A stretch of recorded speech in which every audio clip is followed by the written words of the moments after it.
Before I introduce you to our four wonderful panellists this afternoon, I want to especially thank Louise, who got me involved in this. Louise and I go back a long way. My background is music. I'll come to that in a minute. To say I'm out of my comfort zone is an understatement, but I do love the work that I've seen. I love the aesthetics and the ethical approach that Declan talked about, and everything to do with this.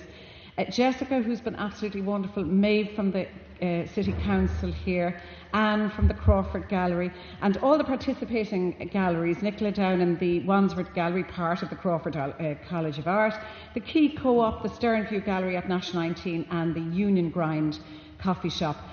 I want especially to thank all the people who practically help. I love the part in that film where they show how difficult it is to get to things. These practical things that really wear down the creative side of us. We could all be more creative if we didn't have to struggle on a daily basis with so many challenges.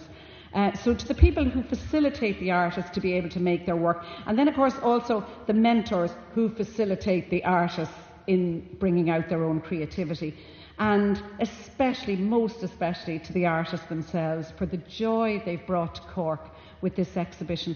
I know the people who've organised it must absolutely be falling on their feet now at this stage with exhaustion, but for me it's been really lovely the way this exhibition has just kind of relaxed into the city. Over the couple of weeks it became part of the city, really. People went back. I know friends of mine who said, oh yeah, I heard about that, and went once and went twice, and then discovered it when they were having a cup of coffee somewhere in the Key Co-op or somewhere else. So it really has become part of the city in the month. Now what's been happening in the undercurrent has been this dialogue around it. And we're a very important part of that today. And I think our panel discussion is about taking on from here, being able to articulate out of here what impact this exhibition has made on us, and how we can translate that into people who don't know what we're talking about, so that they understand what it means to us, where our passion is coming from for it. So there's a couple of themes that have come up, and one of them is about the importance of the exhibition having happened in 2013 and what's happened in the meantime.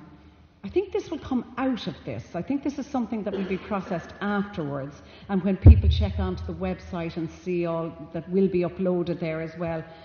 I think one of the most important things that Declan has been talking about is how we need to regain ground. Imagine, isn't it shocking for people who've pioneered since the year dot for fairness, equality, decency, respect, all those kind of things, to think that we have lost ground there since 2008. That to me is absolutely shocking, but I know it to be totally true.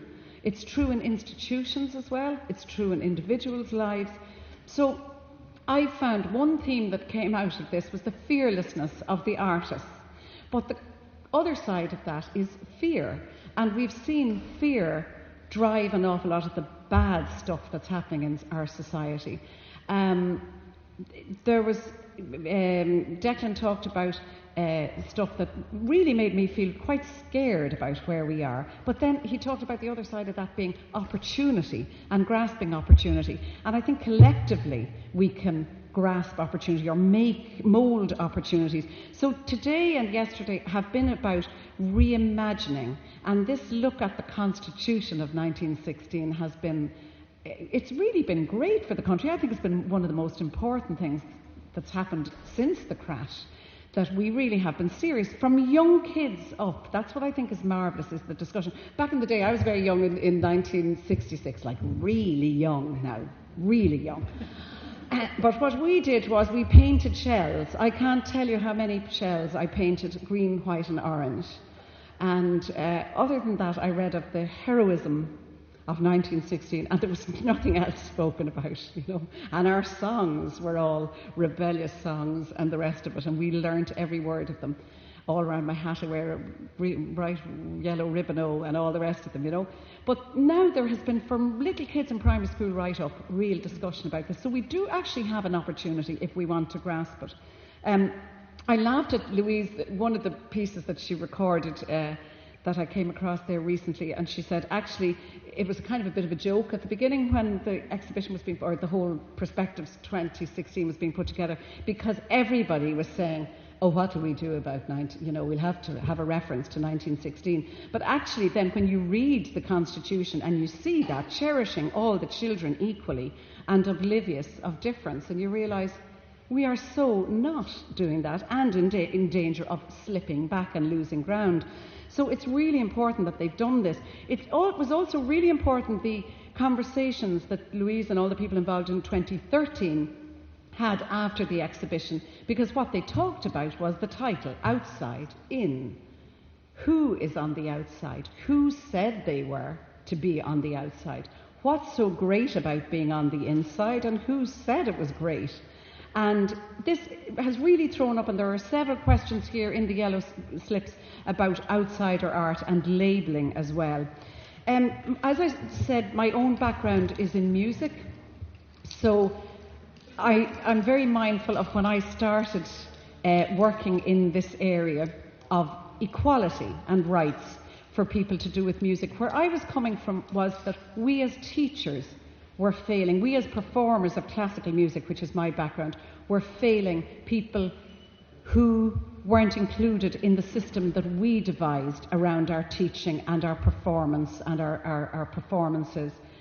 So I saw it from that way, but I used to use my mother as a barometer because she was a really, really good person, but she had the kind of language and the values, I suppose, of an earlier time. So she would say things to me like, oh, you're very good to be doing this work. And I'd say, actually, I'm not a bit good. I go in exhausted to a workshop and I come out better. I feel better after it. So the people in the workshop are doing me good. And this is really true. Then there was a great one where, and I think we saw this by the way, in the equality referendum. I think we saw where older people realised that the result in the equality referendum was about fairness, and they changed their minds and they changed their values based on what their grandchildren and others said to them about this. So one particular performance we have, and I'll finish on this and introduce you to the panellists, but one particular performance we had, my mother was admiring, and she loved every bit about it. And then she said, "You know the chap with the ponytail, what's his problem?" And I said, "Well, insofar as everybody in the orchestra, myself included, and yourself, Ma, we all have our problems, but he's the workshop leader." Do you know, where she just had, well, I'll leave that to yourself. But anyway, so for me it has always been about, people talk about equality of access. I think you let people in the door, but you also have to give them equality of opportunity. And there also has to be equality of outcome. And that I really saw in this exhibition, and it is the thing that has really excited me the most, because it hit all the buttons of respect, dignity, fairness, equality, and the new word I'm taking on from this day today, empathy. Because I think, I used to always talk about Aretha Franklin and R-E-S-P-E-C-T, this is all we need. But actually, I think Declan has really hit it. I think it's empathy. I think maybe respect has got a bit jaded. Maybe we've, got values around that or whatever. So out of today, or the whole exhibition, a number of themes have emerged, which we'll discuss in a few minutes. One of them, which art is valued? What do we actually mean by equality? What do we understand by citizenship? And identity is a theme that has come up a lot. And Rosalind was very eloquent in one of the books about identity, about that business. I think Herman referred to it as well, not being the person who goes to a daycare centre, but being the artist who goes to do their work at the college. How do we develop a language that promotes change and isn't just seen as being passionate or idealistic, but realistic as well? And then the role of the media, marketing, all of this. And I was delighted that some of the presentations like Marisol's brought us into the selling of the art for the artists as well. I found it difficult on radio. Oh, and by the way, can I compliment Herman on getting through his presentation without ever once mentioning the word disability. But he did have visuals as well, and I found it difficult on radio to describe this exhibition without using the word disability. And I also wondered, what do people understand when I talk about supported studios? Do most people think funding, straight up? So there were a lot of things for me. I thought, oh, really, I have to write this down carefully and articulate it carefully when I'm describing this, you know. The other thing I'd like to get to today, and in the very first Outside In publication, John McCargan, the people from Marie Brett and the people from St. Raphael's brought this one up, about whether the work was open or ready for criticism as well, to be critiqued, and against what would it be critiqued. And they talked about having been okay with putting themselves out there for that, but some people talked in the book about, in the visitor's book, you know, about that, oh, if they had realised it was an exhibition by people with disability, they would have written something different. And you think, why? What's that about, you know? Now, that's something for the audience. Who spoke a lot about, was it her? No, who spoke about the audience? It was Padraig talked about the audience. I thought that was really interesting. For me as a musician, that's really interesting, that whole thing of the reception of the work. So they're among the themes that have certainly come up. So can I just introduce our speakers and welcome to the stage one by one sort of thing. They're all great advocates. They're great advocates for art, for disability, for education, for fairness, for respect, for active citizenship. And let's bring them to talk about that. Catherine Marshall, who opened Perceptions 2016 for us in September. She's originally from Kilkenny and she's been very closely associated with KCAP for years. She is an art historian, writer, curator. She was head of collections at IMA, the Museum of Modern Art, from 1995 to 2007, after which she was seconded to the Arts Council and the Royal Academy. She's been a lecturer in Trinity, guest lecturer in the other colleges, and she's now head of the steering committee for Age and Opportunity for the Bealtaine and the Sound festivals there, and she has published widely on Irish art. Would you welcome, please, to the stage Catherine Marshall.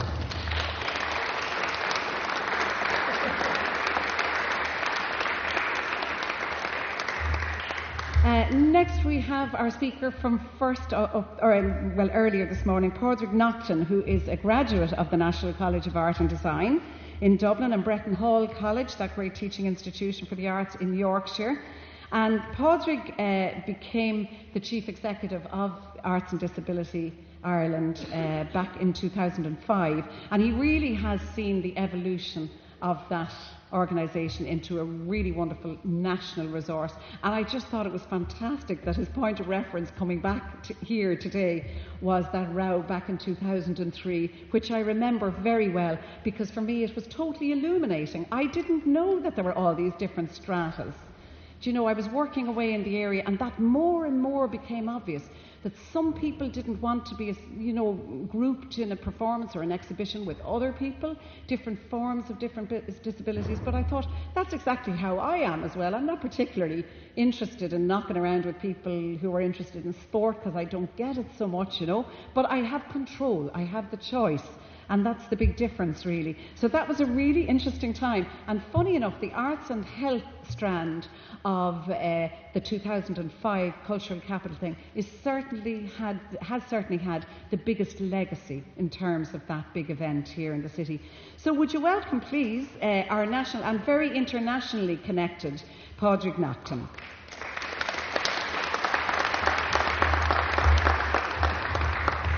Declan McGonagle, I think, blew us away with his discussion this morning, and I really do want to sort of say, will you roll back over that and explain that one to me again, a couple of different things, especially that one-dimensional, two-dimensional, three-dimensional, four. I want to be able to tell somebody about that after 3 glasses of red wine without getting confused. I want to sound really competent on that one, because I thought it was a brilliant concept. That Declan from Derry started off the Orchard Gallery there. He's been a director of a host of national art institutions here, IMA, the Institute of Contemporary Art in London, NCAD in Dublin, and thankfully he serves on a load of advisory panels, and he can really talk the talk and walk the walk as well with our politicians and the rest. Declan McGonagle.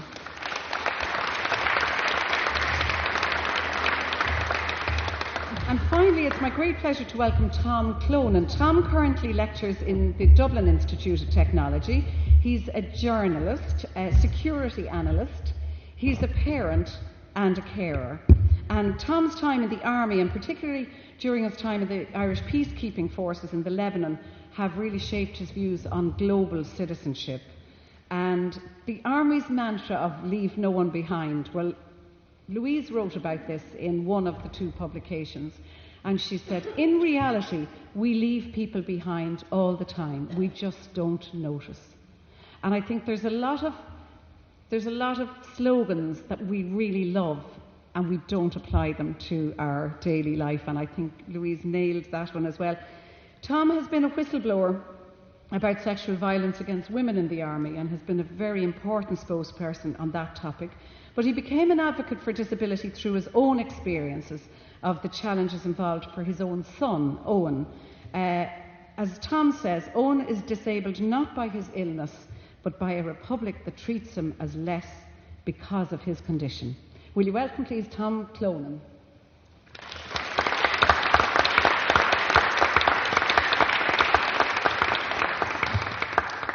So I wanted to start, and I'm only bringing my phone over to keep an eye on the time, but I wanted to just start by asking each individually, and I thought if Catherine would start off, as she was the person who launched the whole thing, if she would start off by just talking to us about why they think this exhibition is important, and we'll just kind of hand it around. The one thing I would ask you to do is just to make sure that the microphone is picking you all up. We'll just pass them round there. Hello, that's working for everyone? Okay. Well, I probably said all the reasons why I think the show is important on the night when I opened it. I think I think it's just amazing that there is such an outpouring of really interesting art from all over different supported studios, not just in Ireland, but all over the world, really. I mean, several continents. I think what that shows us is just that we can't ignore art that comes out of supported workshops. And I know we're going to talk about what we even mean by supported workshops later on. But first I'd just like to say we learned so much about ourselves from looking at art in general. And we learned so much about ourselves as people in the world by looking at the art that is made by all kinds of people in different environments, in different contexts. And by the way, I am going to say supported studios again, but let's not be stupid about this. All studios are supported in some way. All artists and all of us, as Evelyn already said, have some kind of disabilities that we carry with us. So we need to be very conscious of that when we look at this work and forget about the insider, outsider or mainstream and special designations that we bring with us when we look at work like this. And actually, they fall away from us when we're looking at the work itself. The work actually is what does the talking, and then you don't need any of those labels. However, I know we're going to talk about the labels, and the labels have their uses, so we need to be sensible about them, I think, but I won't talk about that yet. Okay, to answer the question, I think plain and simple, the work is amazing, and I think for me to see the range of work across 9 venues in the city, I think it started with 10 being the airport as well in the early part of the exhibition run. It's just it's phenomenal. But I think what's great, and I think what makes the difference for me, is we're moving to a time where not only is this work being seen and it's on the walls of galleries and public spaces, it's actually as much about who's involved in supporting that work. And actually, one of the things I often say to organisations that work with ADI, we're not coming to you because we want to hire your space. We want you to partner with us. And I think the level, each time this work happens in Cork, and this is the second large-scale exhibition, there is more buy-in from the city, and there are more partnerships, and there are more people involved. And actually, those are all just great things. Helen O'Donoghue said to me when we spoke about the exhibition that when they showed contemporary art in IMA in the early days, that the audience needed to be brought along. And she felt that this was something that she was seeing at this exhibition here, that even the way it's come on since 2013, when people are used to looking at the work and looking deeper at the work and really looking at how people are using the materials and the diversity of the work, which the more you go around the exhibition, the more you really appreciate. So there was that thing that you were talking about earlier, the audience has to learn as well. So, Declan, why do you think? Well, I think that's a key point. It is an opportunity in both directions. It's an opportunity for the artists to make the work and have the work exhibited, but it's also a very important opportunity for the public to access this work. In some senses, the point that you made, it's the society that's disabled in terms of the narrowness of its perception and understanding of its citizens. So I think the opportunity works two ways. The exhibition process and the whole project, I think, is successful because it validates the depth and quality of the work, reveals the depth and quality of the work, first of all. There's also the depth and quality of the enterprise, the collaboration, the actual format of the exhibitions, and very high quality exhibitions. I remember when we opened IMA first and we set up the Education and Community Programme, that Helen and I agreed that any exhibition coming out of the Education and Community Programmes, that the rule of thumb would be no blue tack. Very simple idea that it would not be less in any of the presentational devices that would be used, be framed to the same quality as anything else in the museum, that the information panels would be typeset rather than handwritten, would be mounted with parity of esteem, to borrow the phrase from the peace process in the North. That's the point. And it's not about saying it's the same, it's saying it deserves a parity of esteem. It's different. There's differences is what we're actually dealing with. So I think that's the significance of this, because it ups the game. It's a successful process in terms of the outcomes, both the exhibition formats but also the publications, and they can be distributed and should be.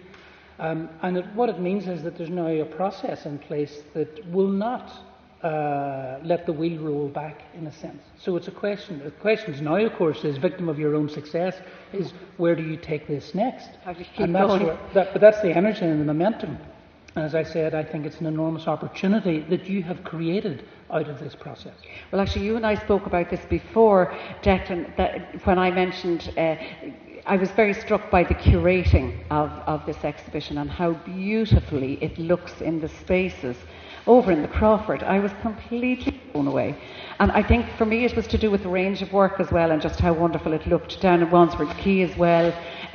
Is it John Keating's work is down in the lovely little alleyway there. It's just such a surprise. The textile painting work there, beautifully curated. And Declan talked about the curate as a medium between the artist and the public, and I thought that was a very important thing that I'd like to come back to a little bit later with Catherine as well. But Tom and I, when we met first, spoke about how art is not our field, advocate for disability and all the rest of it, yeah, but that we loved it and recognised it and that, you know. So, Tom, I was just wondering, I know you haven't seen the full extent of the exhibition, but why you think it's an important thing to have happened here? Well, first of all, thanks very much for having a Jacqueline like me down to Cork. I'm very happy to be here. So, the importance of the supported galleries. Look, art is exorcism. It's godlike. It's rock and roll. It really is. I was born in 1966. You know, on the 50th anniversary of the Rising. And on this 100th anniversary, I turned 50. I know it's hard to believe it by looking at me, but that's the sad truth. And we've had an opportunity to pause and think about what kind of a republic we have. And like, I'm a white, middle-aged man. I'm a retired army officer. I should be the most conservative person in the room. But I have become radicalised, and that's a word that has been brought into disrepute, unfortunately, in recent years with our brothers and sisters in Islamic State and elsewhere. But I've become radicalised because our republic has been fundamentally transformed in the last decade. With the ethical and intellectual failures of the Celtic Tiger, they have been consolidated and reinforced. As Evelyn said, I have 4 children. One of my children, Owen, is different. He has a neuromuscular disease. And he has been completely and utterly left behind in this society. If I could just explain why I'm so moved by this exhibition, by what I've seen. When I was a younger man in the Middle East, it was my first experience of conflict. And in the spring of 1996, we found ourselves in the middle of a brutal operation against the civilians of South Lebanon called Grapes of Wrath. And in that brutal operation, hundreds of Lebanese men, women and children were slaughtered. And myself and other young guys went out every day, night and day, digging the children, the elderly, infants out of the muck and the gravel. Now, I used to get a phone call every week we were allowed one phone call to Ireland. You had to queue up. This is before mobile phones and internet. And I remember I got my mum, who's since passed away, and she said to me, make sure you wear a jumper, because you could catch your death out there, at this time of the year. And I had no language to describe the experience. I didn't have a vocabulary. I could not describe that. Everything I understood had been turned upside down. The miraculous medals that she gave me, I burnt them. Years later, I was in a recording studio in Hollywood, County Down, and we were making a documentary, and there was a painting on the wall. And the painting, it was just rubble, and then items of discarded clothing and household objects. And that one painting, it had such a centrifugal pull upon me. And it said everything I need. I was back in Lebanon. One split second pulled in. So the importance of art is what makes us human. It's what makes us different from other animals, other species. We're spiritual beings, and the act of creation, the creative act, that process, whether it's visual, music, the written word, it is fundamental to our human nature. And so finally, the importance of this. I walked around to the other side of City Hall, and like that moment in Hollywood, I saw one painting on the wall by Morgan Blackgoat called Rainbow of Joy. It's a collection of the spines of books, multicoloured. And written on them are things like cake, medical drivers. And in that moment, I recognised our own experience of disability here in Ireland. The Department of Social Protection calls my son an incapacitated child. The Department of Education, Skills and Training don't provide him with a syllabus. Not because he's gay, not because he's Muslim, not because he's black, because that would be unacceptable, but because he is disabled. Not through his illness, but by our society. So the supported galleries give our brothers and sisters who are different, it gives them that voice, and it empowers them and lifts them up and allows them to be fully human in the same way that we are. And after all of the incremental cuts and losses and undermining of the weakest and the most vulnerable in society, everybody that's involved in this is to be applauded and to be recognised for such a positive contribution to their lives and to the lives and the sense of our republic. Sorry for being so long.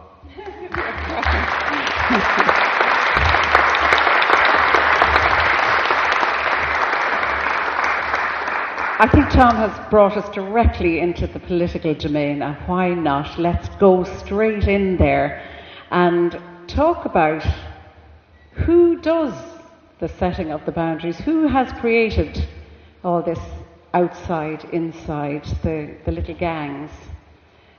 We wouldn't allow it to happen in the playground, or at least we'd talk about that it's not meant to happen in the playground. But actually we might go back into the staff room and say, oh, well, it toughens them up, you know. There's a lot of things that we say, I think, and a lot of difference between what actually happens in our society. So one of the points I'd like to make around this little discussion about outside and in and where power lies is I think Cork is a great place for events like this, because it's rare. It's a great size, Cork is. It's rare to get right from the Lord Mayor, the City Council, the arts galleries, the commercial people and the educational institutions to buy in. Now I know that within, because I was in one myself, I was part of CIT myself in the music college part. Certainly any outreach work was very much out there, you know, outreach. I often wondered when that term would become obsolete. You know, how long are we going to reach out? Like, when are we going to just all be in there together? It's kind of never meant to be. People, in fact, quoted me right back to the Bible and would say things to me like, well, it's like the poor will always be with us. And they feel justified because it said it in the Bible. You know, the poor will always be with us. So we'll always be doing outreach. Well, anyway, I just want to ask you all, what do you think, where these boundaries come from? Would you like to start that one, Declan, for me? Will you take that microphone for yourself? That idea of outreach is very interesting because, again, going back to Emma, because Emma was really created as a museum of modern art from scratch. There was no, there obviously were other museums and galleries around, but there was no museum of modern art in Ireland. And there was a for a period, a very controversial decision that the museum would be established in the Royal Hospital building in Kilmainham, in Dublin 8. And there had been a very long-standing lobby for a custom-built, modernist series of white boxes to be established in the city centre. And I remember when I was appointed director, quite a lot of people in the art world commiserated with me that wonderful for you to have the job, but it's in the wrong building, it's the wrong place, the wrong part of town. And I remember on an arts show in RTE, I was asked, was this not going to be a problem because wasn't the Royal Hospital building far away? And my answer was that it wasn't far away from Kilmainham and Inchicore, because behind the question was the presumption. And it's the presumption I was talking about this morning, which is deeply rooted in our society, not just our society, but Western society, that the audience for a museum of modern art did not live in Kilmainham and Inchicore. And my argument was that the very problematics, and this has always been, I think, how one has to approach reality, what appear to be problematics have to be turned somehow into advantages. But you can only do that if you're prepared to reconsider the forms through which you articulate your activity, whether it's making art or opening a museum. And my view was that the fact that we couldn't slip easily into the white box pretense of neutrality or innocence of a museum or an art space would actually create a museum for the 21st century, dealing with what had to be dealt with through art in the 21st century, which was about social engagement, about inclusion, that it was in the perfect location in town because we would have to negotiate. We would have to be a good neighbour to the citizens of Inchicore and Kilmainham, firstly, as well as being internationally legible and internationally effective. But in order to make sure, being international isn't an end in itself, it was meant to be a mechanism that created quality of experience for the citizens who owned the museum. And that's what public means. Civil culture, a civil museum in a sense, belonging to citizens. The other idea was it didn't have a lot of money. And it didn't have a lot of money. We opened the museum with €800,000 as the annual budget, and that included the building work that had to be done. But what that meant was that the relationship with an artist or in building a collection had to be rethought. So this was becoming this then was of necessity a site of interrogation of those inherited ideas, rather than a celebration of the inherited ideas of museum and the relationship with the public. Indeed, the definition of what is public, and who owns it, and who is it for. What is it for, and who is it for, are the two big questions that should always be asked. The third point then was that it was the wrong building. People kept telling me, well, the spaces are all wrong. You won't be able to show large abstract paintings. I was literally told that by a very well-known artist, as if showing abstract paintings was what was the test for a museum of modern art, which is actually completely untrue, because we showed very big abstract paintings from time to time in the museum. So it's very funny how the conception was actually creating the perception of what the building could do. The conception, and that's what I mean about how if we're going to think about transforming reality, we have to understand that these are very long tales that go deep into our culture. We need to at least understand where they've come from. Otherwise, our attempts to transform will be just batted away and marginalised. And those are the skills that I think this project demonstrates, and others. I mean, the great thing is that there is a momentum at work now, which has a critical apparatus in support of it, and is engaging with the sort of power mechanisms and so forth. I'm not saying it's easy, and I'm not saying it's inevitably going to work, but there is a momentum. But I just wanted to refer back to those moments when the museum was being established, when questions were arisen, that the very problematics, my argument was, well, that's our subject. The subject is a question. What form should it take? Who is it for? And what is it for? And that's a pretty good question to ask of our governmental processes, our educational processes, our cultural processes, and economic processes as well.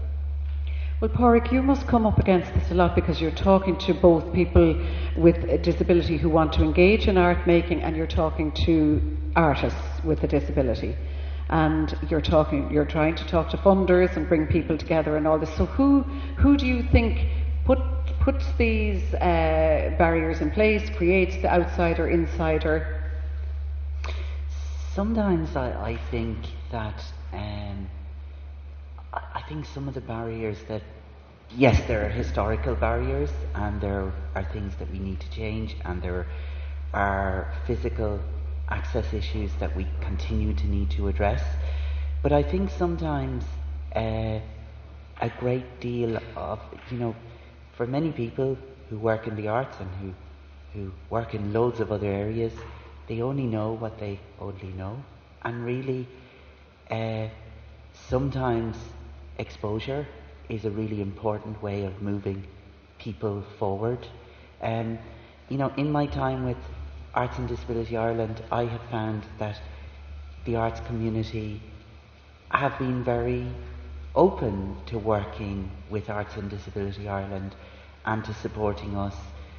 But one of the decisions we made as an arts organisation quite early on when I started was that we would not actually tell people to do, but do it with them, and then leave the results of that doing to them as legacy.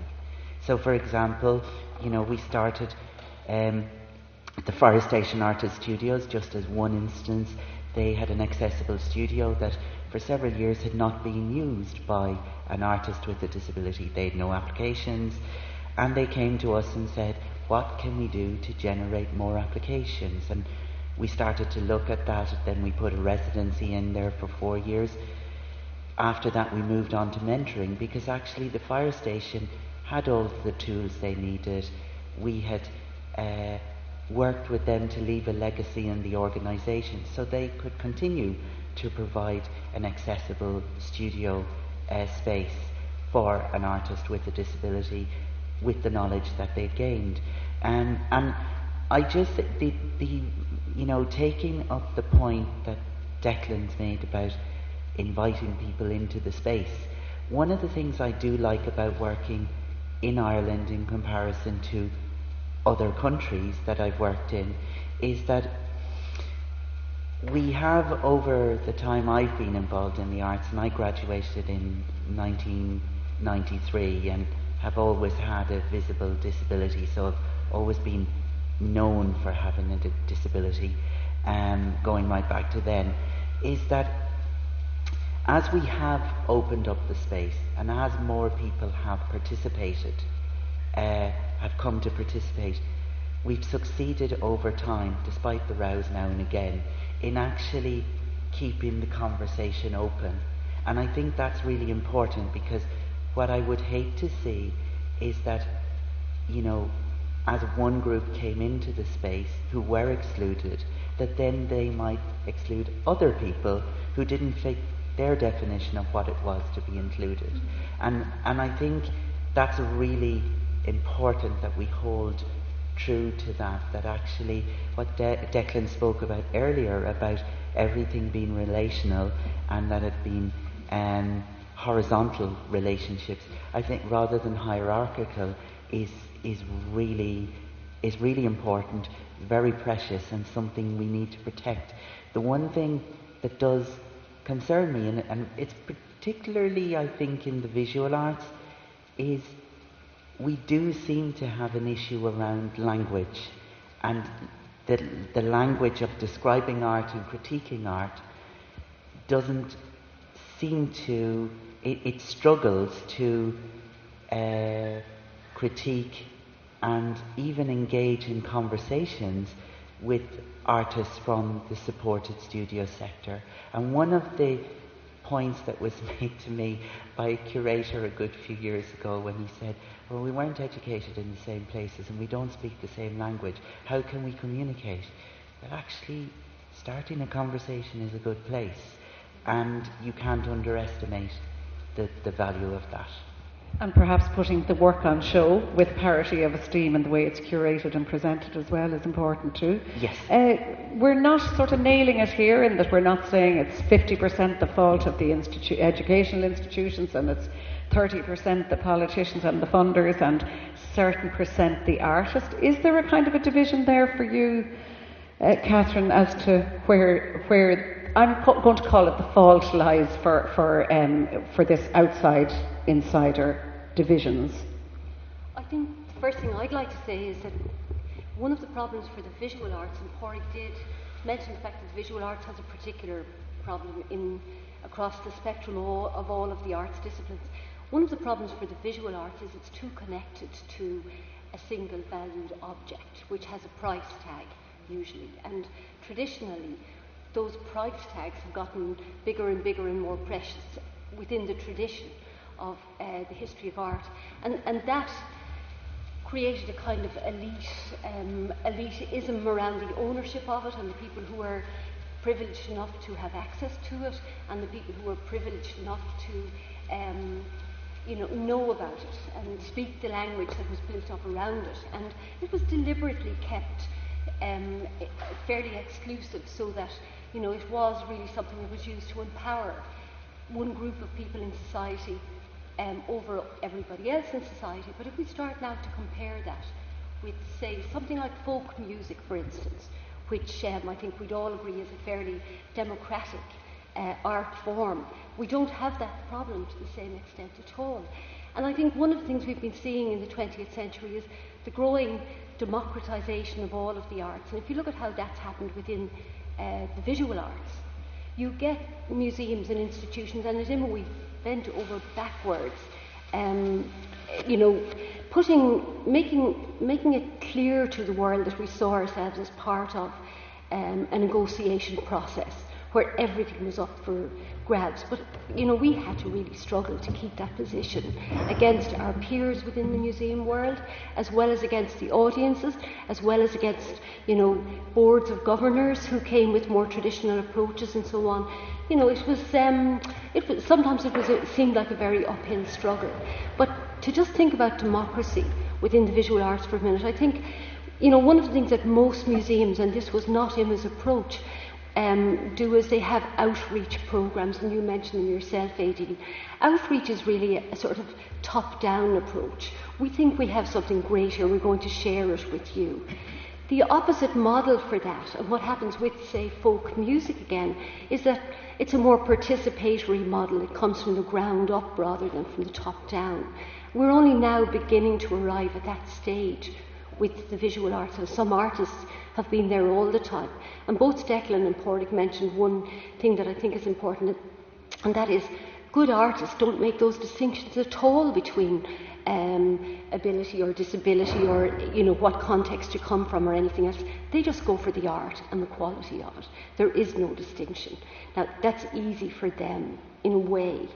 I'm glad they do it, but it's easy for them because they are coming from the inside. They know all about it. It's more difficult for the wider public. And you mentioned the audience.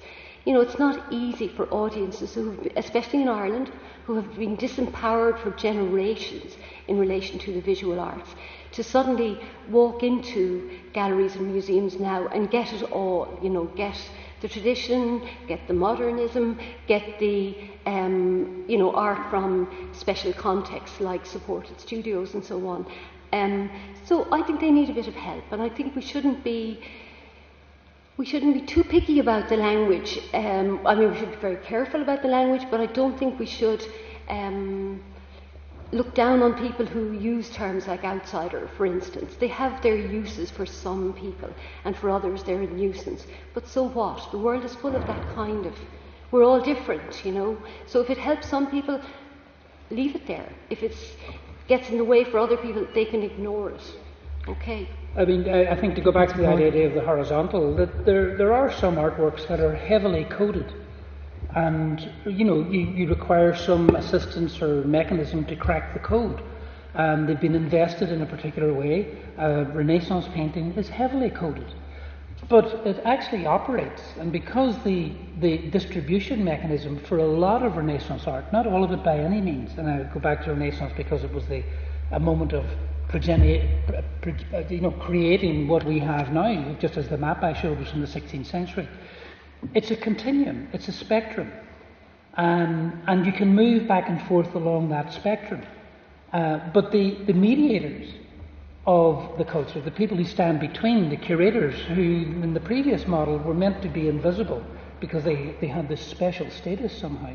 And the idea that paintings would arrive in a gallery, or sculptures on the gallery wall, or sculptures on the gallery floor by some sort of God-given process, rather than the fact that person A or person B made a set of decisions based on their knowledge, experience and understanding, and they were putting those decisions out, and then pretending that nobody had made the decision. That somehow nature had made the decision for this painting to be there and this sculpture to be there. That's actually a disempowering model of culture. And it's no accident that in the 19th century the museums that were built, and some of our museum buildings still, looked like Greek and Roman temples. What are Greek and Roman temples doing in Kildare Street? They're telling the society that they're powerless and that they need the priesthood of the curators before. That's the old model, I'm saying. Now, that is fragmenting. That's a lot of work has been done, as I said, from the middle of the 20th century to break down that hierarchy. But it's interesting that that idea of power, we have power, we will invite you in, but you won't be able to access this power without our role as mediators. And I think, thank God, there are enough practitioners around, whether they're inside or outside, who actually operate differently. But there is a power relationship still in place. There is a hierarchy still in place. And we have to accept that some art is difficult to access, but one of the problems that visual arts has that other art forms do not have, and that is time. Because there is a presumption that when you engage optically with a work of art, that its meaning should be delivered in the same split second. We don't think that about music, because it's time-based. We don't think that about film, it's time-based. That is why in the 70s, once the technology allowed it, artists started to use videos. And they play with time. Or Andy Warhol did an 18-hour film to say time was part of the meaning of the work. So visual arts has a particular set of conditions to deal with. I think the whole new technology thing has opened up a whole gamut of possibilities. So there are conditions that apply. There are inherited conditions, and then there's conditions of opportunity, I think, which the new media actually allow for. which open up pathways into that spectrum, and you can move along the spectrum, but it's a horizontal continuum we should be thinking of rather than a hierarchy of power and value. One of the things I certainly have come across in music is that there is a resistance, even from musicians, never mind music educators, and I wonder if it's the same in the visual arts, to the idea of, well, if everybody has a go, then that lessens the value of what we do as artists, if everybody is doing it, that kind of thing, But Tom, you said something very interesting to me before about equality. That equality doesn't mean everybody having the same, because it is a bit like that to do with, oh God, if everybody's going out there playing gigs, then nobody's going to pay me for a gig, The same with the art. If everybody's art is valued, then where's the monetary value? Who puts the monetary value on the art that we buy or that we sell, But you expressed it differently, Tom, about that it wasn't about everybody having the same. What is your concept of equality? How do you see that? Well, for equality to function, it requires a radical transformation of society. In other words, treating somebody the same doesn't empower them. You have to recognise difference and value it. Not see it as a deficit. I mean, this is an argument that's contained within the literature, feminist literature. And as you mentioned earlier, as an army officer, I did a PhD in Dublin City University. Now, I was very interested in female soldiers because my grandmother participated in the Rising and the War of Independence. She set fire to the RAC station in Bray, Dundrum, Cabinteely and Blackrock. So she was a school teacher by day and an arsonist at night. So she, like all women, she was multitasking. But I grew up in a household that was matriarchal, and in a society or a republic that didn't necessarily value the contribution of women. I mean, I find it's the same set of parameters for my son. But in relation to outsider, insider, and boundaries, I mean, we're binary by nature. Our understanding of light is predicated on our experience of darkness and so on. And I was aware in the army that, studying and researching the experiences of my female colleagues, there was a suspicion amongst my army colleagues that I might be a closet liberal. And now I find, as an academic, as a writer, as a journalist, that there's a suspicion amongst my colleagues that because I was in the army, I might be a closet conservative. And in relation to those boundaries and those categorisations, and Louise and Christine Leach writes about it in the publication, it's those categorisations that reduce people and, if you like, creates a kind of an intellectual, a cultural apartheid that you speak of, Declan, in terms of the architecture, the location, the spaces that we inhabit. But I have to say again, and I'll shut up then, when I came back from Lebanon in 1996, I had a return ticket to a coherent republic. But this republic in 2016, there is the reification of money, the reification of capital above all else. There is a man who says that Ireland is the best little country in the world to do business in. But it's the worst country in the world to be disabled, to be elderly, to be vulnerable or sick on a trolley. And this Christmas, we're going to have 2,000 children in hotel rooms. I remember the 80s, when the World Bank was going to foreclose our national debt, when Charles Haughey was on the television telling us that we were living beyond our means. We didn't have children in hotel rooms back then. So in relation to the arts, when you have the reification of money and capital and finance and banking, above all else, the pristine neo-conservative project for the 21st century, we've got neoliberal practices in foreign policy, the preemptive strike, airstrikes. It has brought us the 3 A's, airstrikes and the refugee crisis that has resulted from it. Austerity, which is barbaric and which, reinforces inequality in our society. So that, I mean, forget about participating in cultural activities or the artistic. It reinforces division and inequality. And of course, it has also brought us assholes like Donald Trump. I mean, he is the very expression of neoliberal agenda. But to come back to the arts, Enda, at one point, as part of the key to our economic recovery, suggested that we could monetize the arts.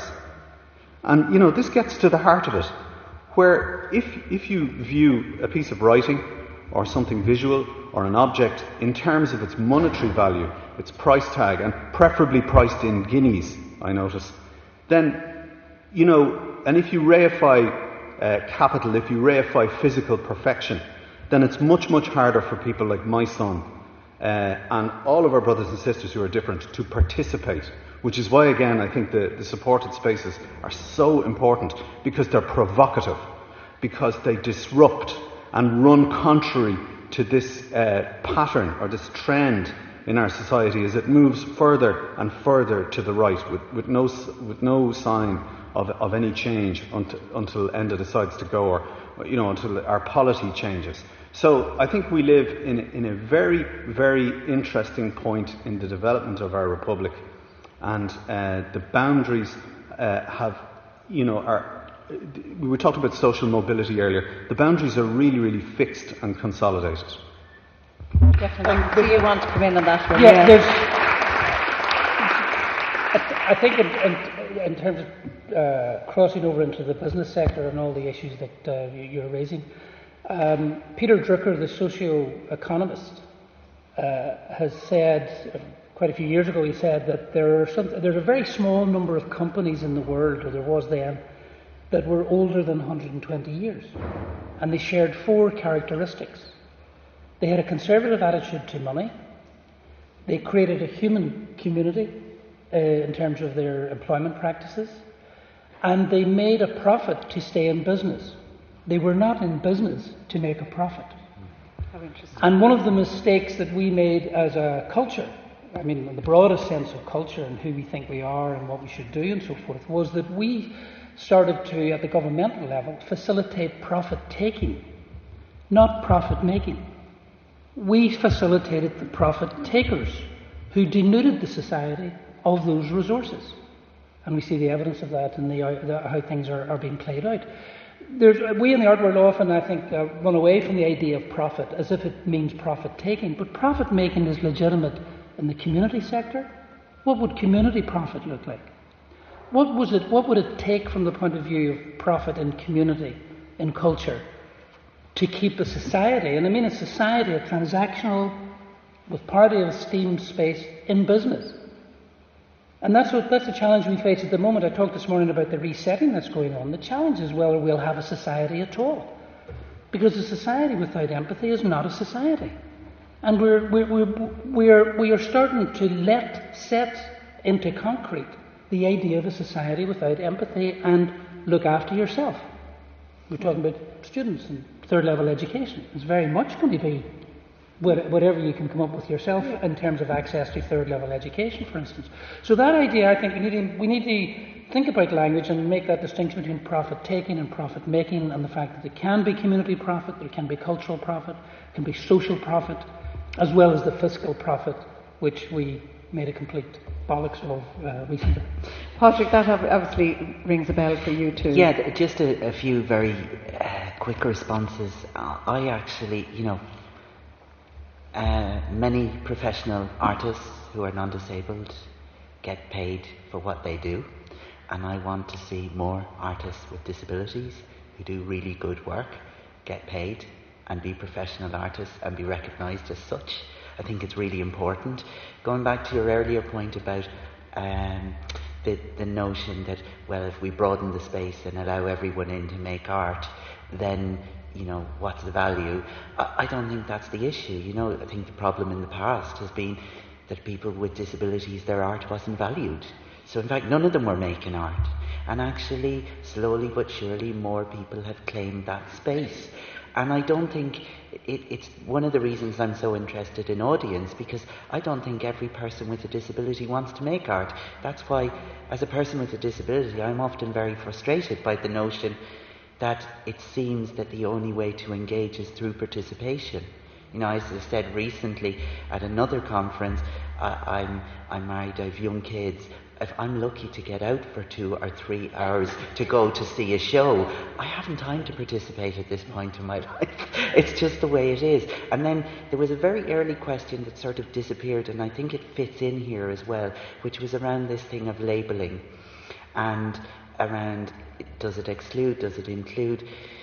One of the reasons, because it usually comes up, one of the reasons I think we in Arts and Disability Ireland do use labels is to try and identify the different groups of people we need to work with. But actually, over time, as we move what they are doing into what's happening in the broader arts, I think the labels become less relevant. But the other thing I would say is that different artists and different communities are on different journeys or different points in a journey.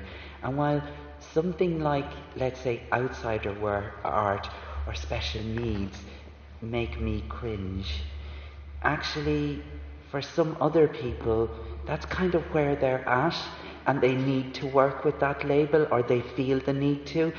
And I think I've come to a point in my life where I feel I need to owe them respect, to allow them the space to come along the journey. And actually it goes back to my very early point about Arts and Disability Ireland. I think rather than telling people what to do, we need to work with them to do what they do and what we do together. You see, I think that goes back to Catherine's point earlier, and I was very taken with what Marisol said earlier about one of their artists really being successful in terms of being paid properly for the work they were producing. And if that came under an outsider art gallery banner, well, really, so what, you know? It will go beyond that then, where the person is just an artist, I imagine.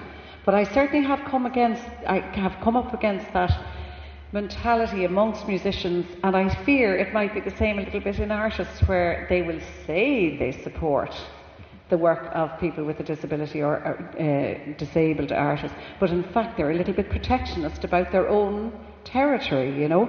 A couple of the issues here that have come up.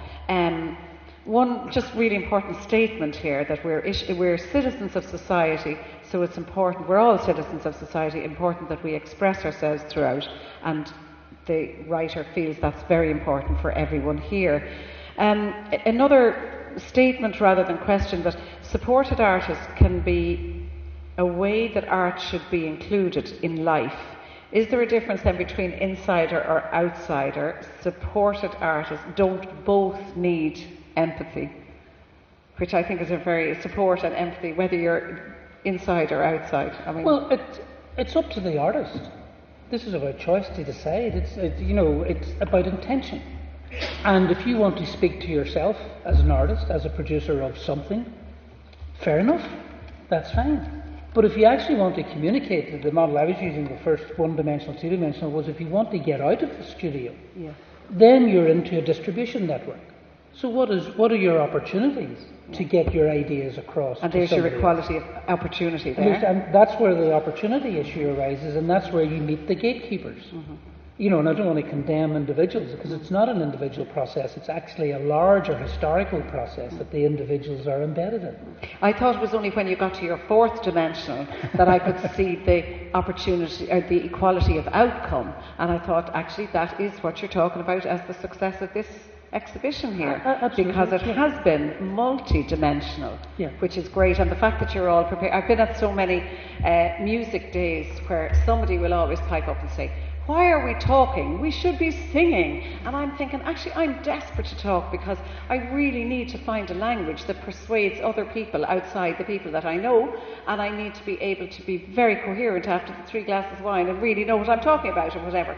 Not that I have the glasses of wine often now, I promise you that. But I have a question here for Catherine.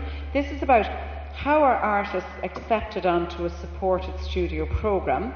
Do the artists apply through a selection process, or are they chosen for their artistic merit? And is there a time limit put on how long they can stay to make way for new artists? Again, that came up in Marisol's presentation as well. From your experience, Catherine? I'm entirely the wrong person to answer this. I think there are probably people on the floor who will answer it far better.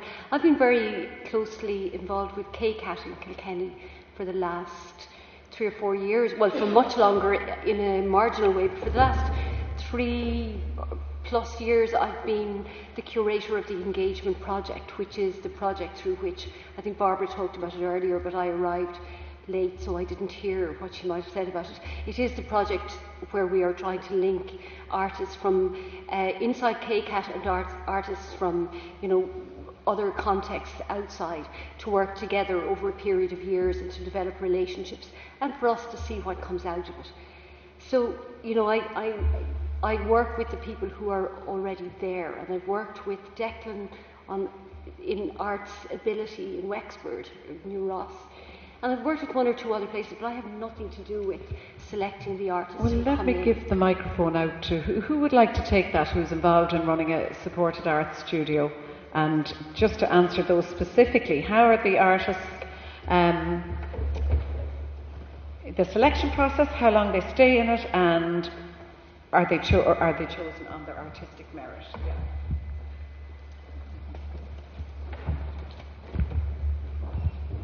Hello, how you doing? Declan Kennedy, KCAT Studio Coordinator and Artability Facilitator in Cummins New Ross. For KCAT, it's always been people who really wanted to be there. They come from the courses usually, and they show the artistic ability. And when they join, I think it's not, you don't have a period of time. You make that career choice, and it's there for as long as you want. And similar in Artability, I think it's the same way.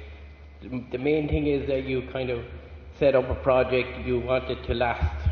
You don't want to have a project that's a short term and you offer people opportunities and then it goes again. So you make that commitment. If you're on board, you're on board, and it's going to last. But how do new people come into the system then? Is there anyone else wants to, Herman, will you take the microphone there and give us your experience there? I'm interested to know how you make room for other people then as well, but tell us how yours works. I don't think there's a general answer to that question. It has to be organic in the situation, in the place, and who are the artists? I can tell about my background. I start work in the daycare center with about 150 people, and from the first day you could see there's loads of potential, of creative potential, and you have to start somewhere. You can't bring 80 or 100 people into one place to do art and call it a supported studio. So we started with 12 people, and that was a combination of merit. People did want to do or not. Would people be willing to do the traveling? Could they do the traveling? Would they get support from families, or would families object it? So the other question was a good question: who can come in? Who is out? It's also an out or in, insider, outsider in a supported studio. I get often asked, can I not come? Can I not send someone very talented? And I said, you can come and visit, but it would stop working if more and more people would come in. It has to be in a small enough scale, and it has to be organic. You can't say, this is the rules for supported setting, and this is what we exactly following. And we have every so often people from the daycare center taking part in exhibitions, in projects, if it suits them, if it fits, if the type of art they do matches, and so it's a fluctuating process. It's not anything we say, this is our 8 people and for lifetime. It's not. Could I just add something to that, and that is KCAT came about because one of the people who lived in the Camphill community locally, George McCutcheon, just showed such constant creative, a need to be creative all the time, that the people around him in Camphill thought George needs to go a level beyond what we can do, just supporting him in almost in a family environment. And so they set up KCAT Studios for George and a couple of other people who they identified at the same time. But in a way, the initiative, as you were saying, Herman, was so organic.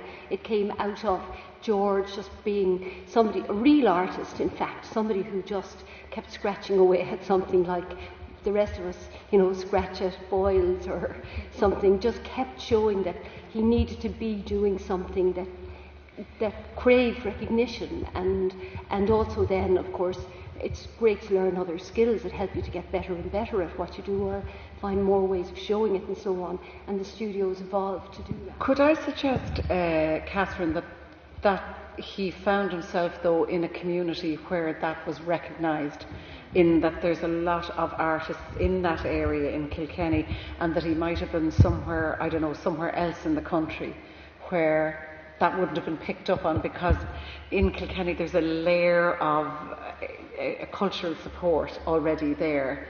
And do we need to develop those kind of different layers? That, as I was saying here, you can very easily access the layer of support and then go on to the agencies, which I think is great about Cork.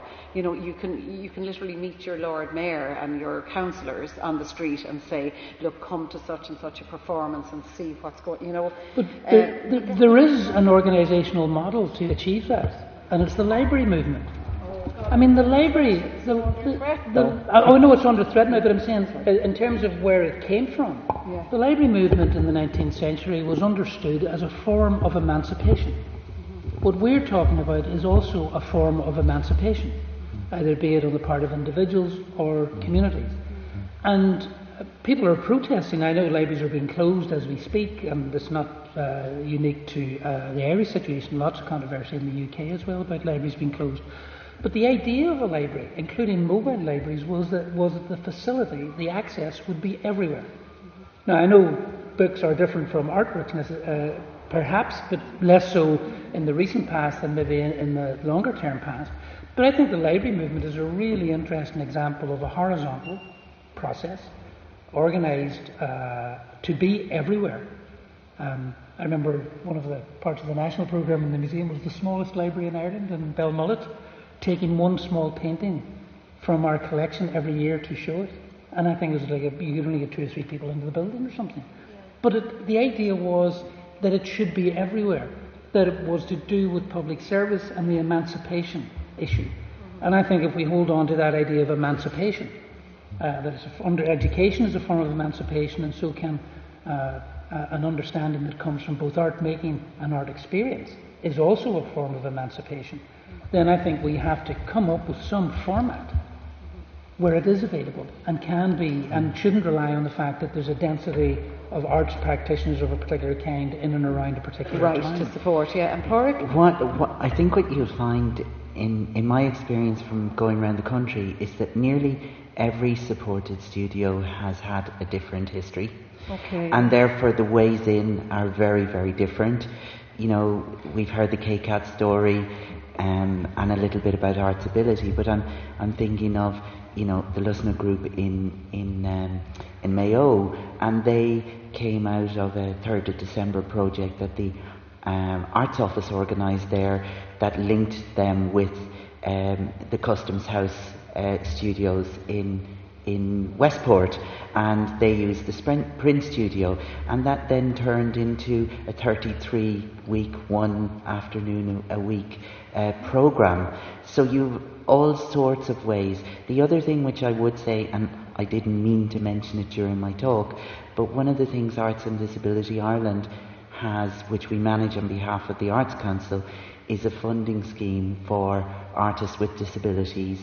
It focuses on training, mentoring and new work, and that also is an opportunity where people, if they don't have the support of a studio but have an art practice, that they can get support in extra training or in mentoring, or if their work is advancing, and more established practice through new work.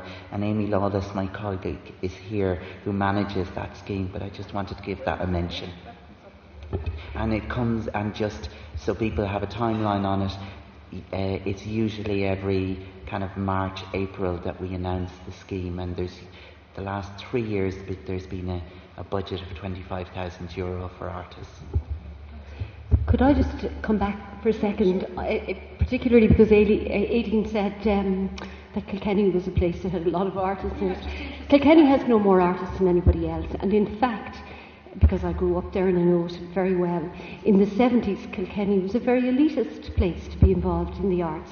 We had an arts festival that was a bit like the Wexford Opera. You know, people came down on the train from Dublin in their best clothes and went to all the art events in Kilkenny, but Kilkenny people didn't really go to them and didn't feel welcome to go. So that took a little bit of nudging and pushing and shoving to make a difference there. And so actually KCAT did really grow out of people around George McCutcheon recognising that he was something special, and that can happen anywhere, but it needs certain conditions for it to foster and grow, and I am really worried about those conditions. It's great to hear what Padraig says about the Arts Council grants for artists with disabilities, but I'm actually concerned about the arts across the board, whether we're talking about whatever sectors we're talking about, because since the collapse of the Celtic Tiger, you hear politicians talking about the arts as a way of, cheering us all up when things were really down. They suddenly remember that there were artists in the country. Then the financial situation started to recover a bit, and they forget all about the artists. And now the language from politicians about the arts, and look for it, is all about making the place better for tourists. We don't care. There was a time when the people of Ireland who lived in Ireland could just enjoy living here for ourselves. We could enjoy the crack, as it were. Now the crack is designed to catch the tourists. And I've recently, for my penance, I certainly won't have to go to limbo if there is such a place, because I've just read the County Tipperary Area Development Plan, and I'm sure it's exactly the same as a lot of other county development plans. It's 250 pages long. It doesn't say a single word about contemporary arts practice of any kind. It talks about culture. Culture is heritage. Culture is divided into three. It's the landscape of Tipperary, and I'm sure this is repeated all over the country. It's the landscape of Tipperary, and then it's the built environment. So it's architectural, and it's divided into three different phases. It's divided into the early Christian, the medieval, and then something that goes up to the settlements and Cromwell. Now, Cromwell faded out of Ireland 400 years ago. So what happens to us all since then? There isn't a line in the 250 pages about that. So watch out for it. We can't let these things go. They concern everybody.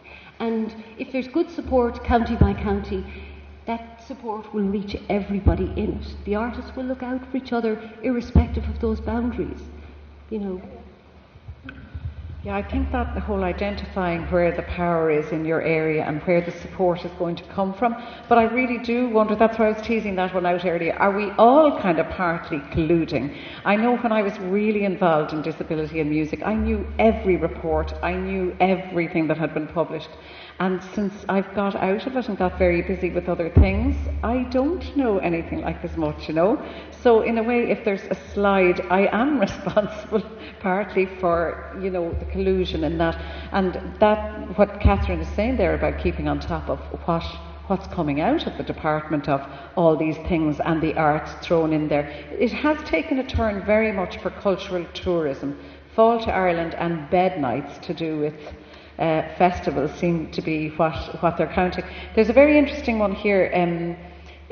Padraig, you might handle this one, and then I want to go over to Tom on this topic as well. Just what is the criteria, the definition of the word disability if you want to apply for funding, for example, with Disability Ireland, and what exactly would a non-disabled artist be? We're back to labels now and names, and is it everybody's personal understanding of these, or do we need to have defined definitions. How would you handle that? Well, just in short, we would work with the UN definition of disability, and really it does cover, physical, sensory, and mental health, as and it covers attitudinal attitudes towards disability as well, and it's attitudinal barriers and physical barriers,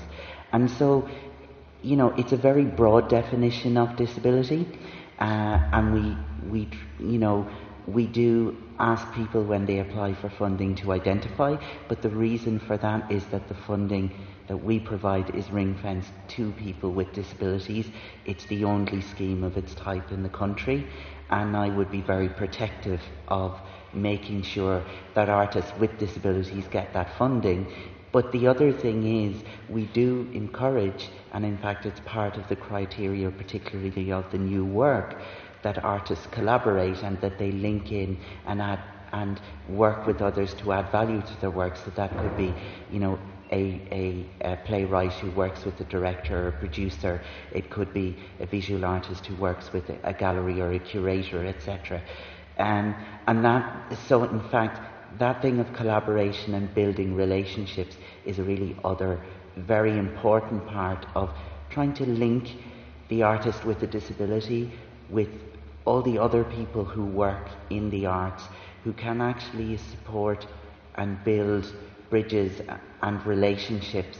And I do think that thing of getting people to engage and work with each other, like one of the things I feel very passionate about for artists with disabilities is that it's much more difficult to network, and actually one of the roles that the supported studios, and certainly in the presentations we've heard today, is the extent to which the artists who work in those supported environments actually work with each other to broaden their networks and broaden the resources that they can draw into themselves. And I just think all that is vitally important.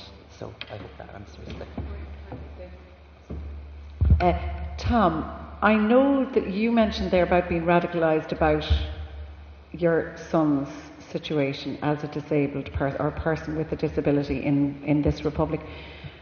What's your son's take on his identity as a person with a disability? Well, if I could just put it in context. So my son, and I have 4 kids, but Owen has a neuromuscular disease which announced itself when he was 18 months old. So normal delivery, he reached all of his developmental milestones, and then suddenly he began to, he was walking and then he sat down again. Anyway, so all of a sudden, this is my only experience of so-called disability. So he's a wheelchair user, his eyesight is compromised, he has a constellation of challenges. The disease can be progressive. I don't know what the prognosis is. If he gets through his adolescence, he has a good chance of surviving. I don't know what his long-term... And this is something that we discuss with him. He knows about... He's intellectually normal, so we're able to have this conversation. But in the last 7 or 8 years, Owen needs physiotherapy every day. But because of the cuts and austerity, which is being re-mobilised now under the banner of Brexit, Owen gets no physiotherapy. He gets physiotherapy maybe twice a year, and really what they do, and it's no fault of the physiotherapists, the frontline medical staff, all they can really do now is measure his deterioration. If we lived in Israel or Germany, or I suspect parts of the UK, he would probably get physiotherapy every week. He gets no physiotherapy. He gets no occupational therapy. He gets no speech therapy. And we're expected to live until we're in our 80s and 90s. There will be no physiotherapy for you. There will be no occupational therapy for you. There will be no speech therapy. This morning they said in the radio there's no stroke rehab available. It's only in 3 out of 4 hospitals here. There's no stroke rehab. Ireland, so in terms of his experience of disability, this is my experience of it. It's very, very hard for him to be participative. You mentioned €25,000 for artists. €25,000. Is that right? Yeah. €25,000. You know, every minister, every junior minister, has a politically appointed programme manager and media advisor at taxpayers' expense. Ireland has our government, our administration, has the largest number of highly paid communications experts anywhere in the EU. We spend per capita 10 times what the UK spends on government communication.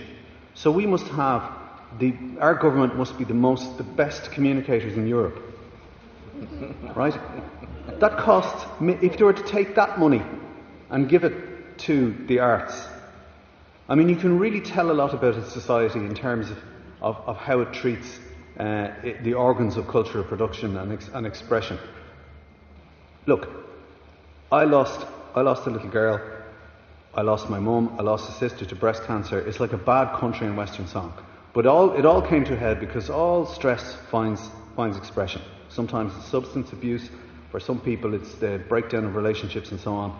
But for me, it announced itself. I was getting a flight to Brussels, and I travel a lot in my capacity as an academic and as a journalist, and I found I could not get onto the plane.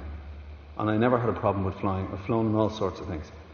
And I had a chat with somebody about that, and they said, this is catastrophic thinking. This is what you should do is write things down. And that was, so I'm like I said earlier, a white middle-aged male, probably the most privileged and empowered type of classification. And it was through writing and expression that I was liberated. It was therapeutic. So aside from the concept of an artist being able to earn a living, the idea that people who are different, they should be allowed the freedom to choose, to engage, to experience the therapeutic aspects of the creative act, whether it be in the written word, spoken word, music, visual arts. That's a fundamental human right. And when you say that it's 25,000,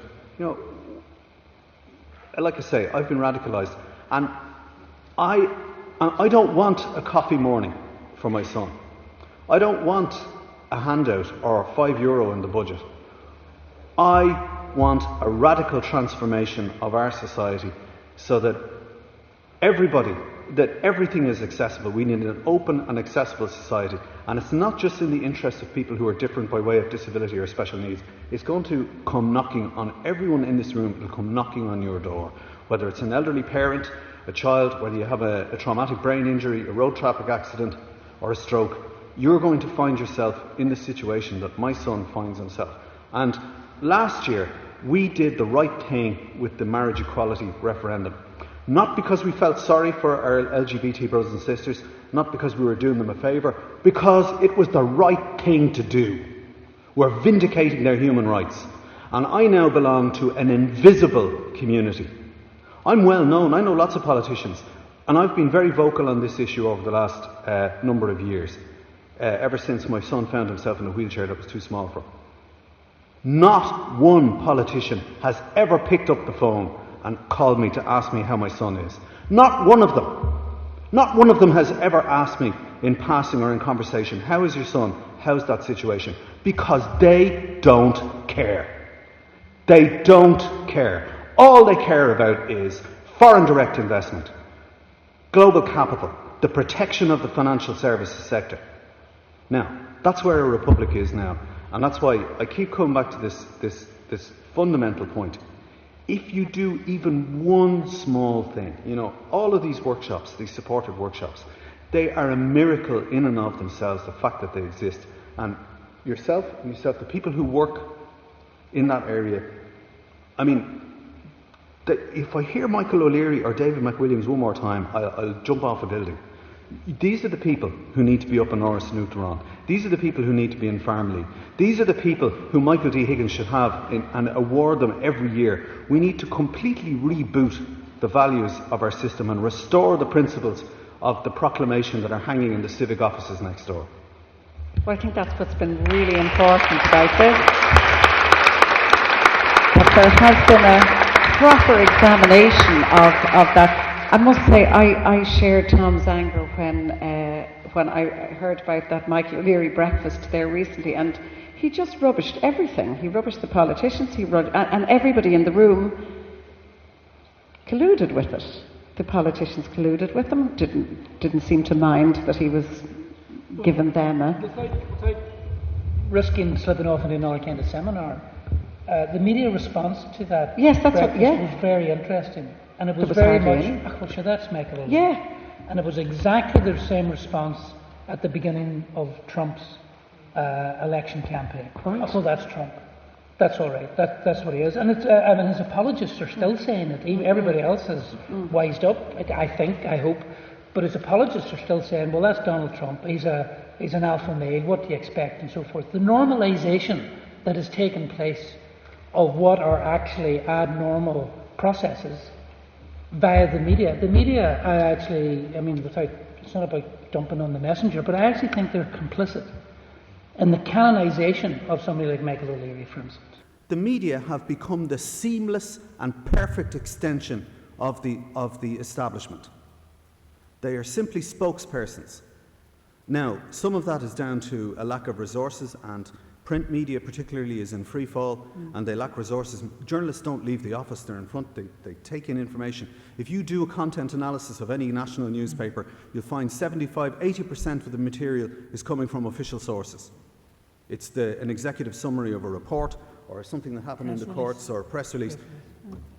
Our public discourse is, the political economy of it. And that's what I was saying, with the intellectual and ethical failures of the Celtic Tiger, where, you create a false and spurious division between public and private sector. Divide and conquer. Oh, public servants have, gilt-edged pensions. So let's nobody have pensions. It's a race to the bottom that journalists continuously collaborate with and extend, and with a few exceptions, fail to interrogate. But my point is that throughout the Celtic Tiger, and the madness, and now the barbarity, the vulgarity of the Celtic Tiger, and now the barbarity of austerity, and the way we treat, and the Irish Times calls them migrants, they're refugees. You don't take your children into a rubber dinghy into the Mediterranean because you want to get a job in Starbucks in Munich.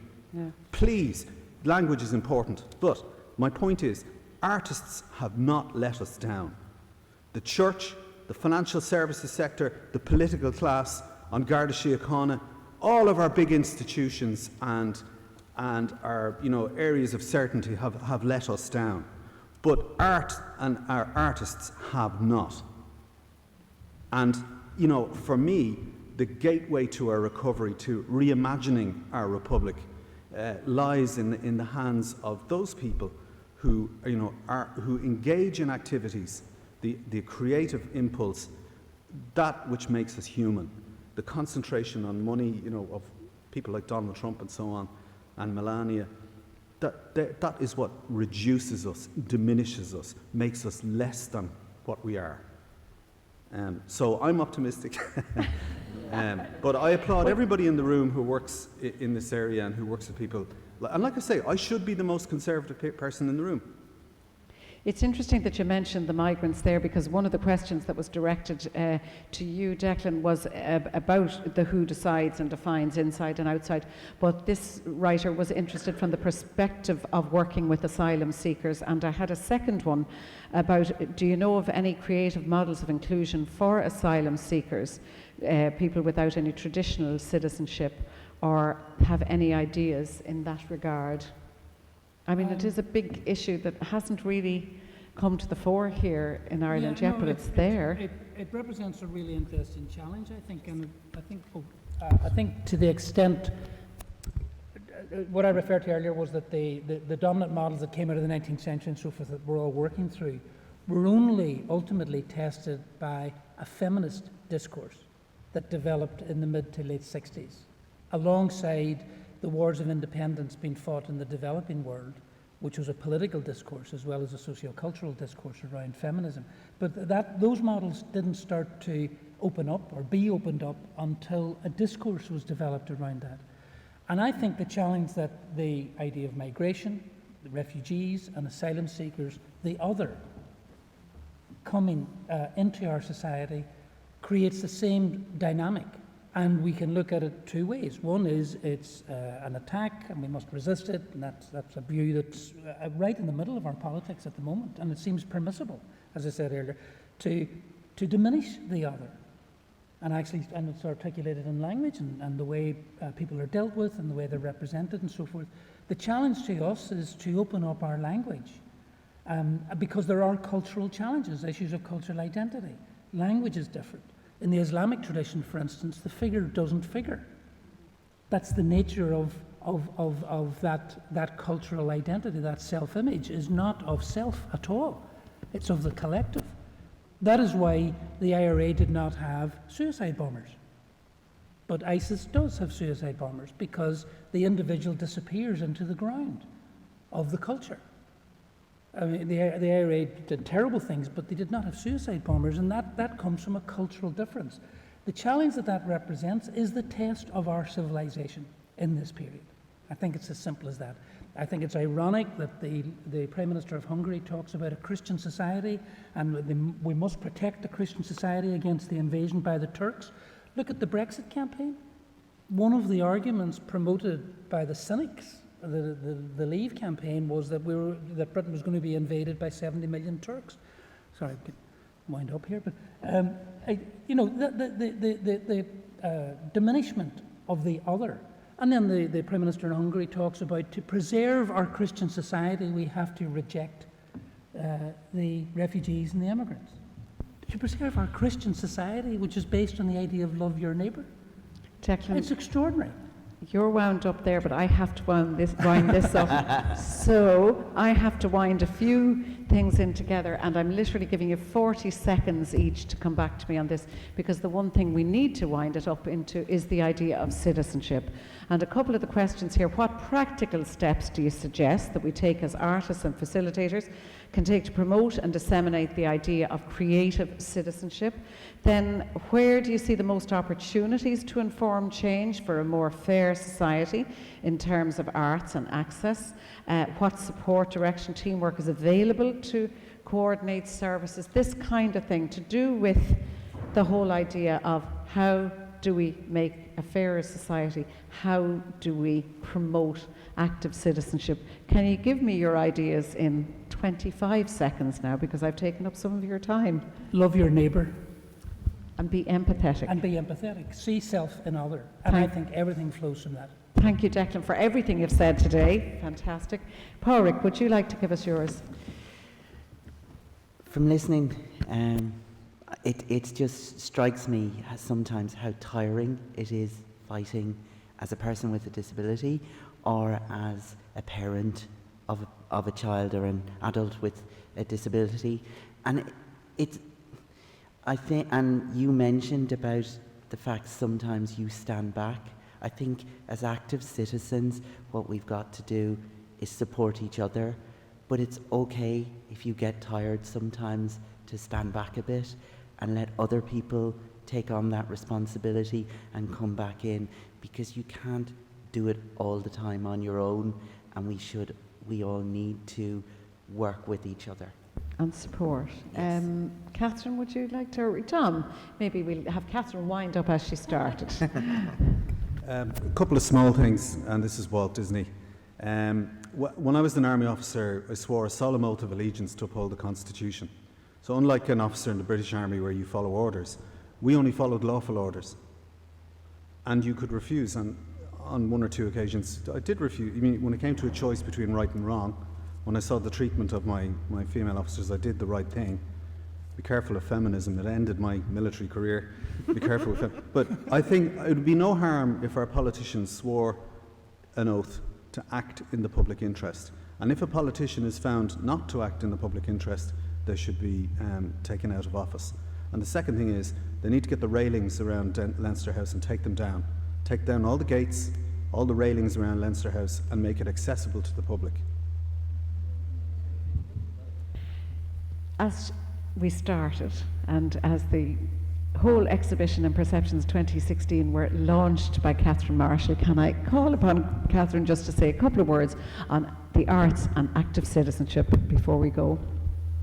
Okay, well, all I'd say as a last word really is to remember that we're human, and any divisions that divide us from each other, whether it's male, female, artist, non-artist, outsider, insider, whatever the division is, it separates us from each other, it alienates all of us.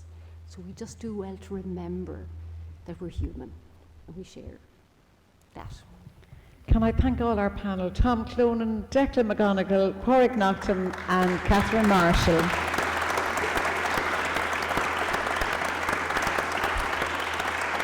And can I just say that I'm completely and totally inspired by the work I've seen at Perceptions 2016. I hope all the people that should see it, in terms of people who have influence to affect change, have seen it, or that it'll be brought to their attention. But keep an eye on the website as it develops, and do keep in touch with everybody. Great to see you all, and thank you.